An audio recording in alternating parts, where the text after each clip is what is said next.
ఏంటంటే నిన్న గౌరవనీయులైనటువంటి మన ప్రిన్సిపల్ సెక్రటరీ గారు మనల్ని పిలిచి మాట్లాడడం జరిగింది. ఎవరైతే కాంట్రాక్ట్ బేసిస్ లో స్టాఫ్ నర్సెస్ వర్క్ చేస్తున్నారో వాళ్ళని కొంతమంది పిలిచి సార్ మాట్లాడడం జరిగింది. జరిగిన విషయంలో సార్ మనకి ఏం తెలియజేయాలనుకున్నారంటే, ఇప్పుడు ఏదైతే జీవో 115 ఏఎన్ఎంస్ కి స్టాఫ్ నర్సెస్ గా ప్రమోషన్ ఇస్తున్నాము అన్న దాని మీద సార్ అయితే ఒక క్లారిటీ ఇవ్వడం అన్నది జరిగింది.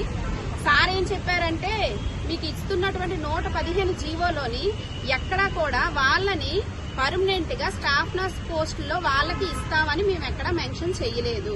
వాళ్ళని స్టాఫ్ నర్సెస్ కొరత ఉన్న కారణంగా ఎక్కడైతే పిహెచ్సిలు, టీచింగ్ హాస్పిటల్స్, ఎక్కడెక్కడైతే ప్లేసెస్ లో కొరత ఉందో వాళ్ళని స్టాఫ్ నర్సెస్ కి అంటే మన కింద సహాయం చేయడానికి వాళ్ళకి ట్రైనింగ్ స్కిల్ డెవలప్ చేశాము. దానికి గాను వాళ్ళకి ట్రైనింగ్ ఇచ్చినందుకు 5,000 ఇన్సెంటివ్స్ ఇస్తామని చెప్పి సార్ అయితే చెప్పారు. దానికి మేము అందరూ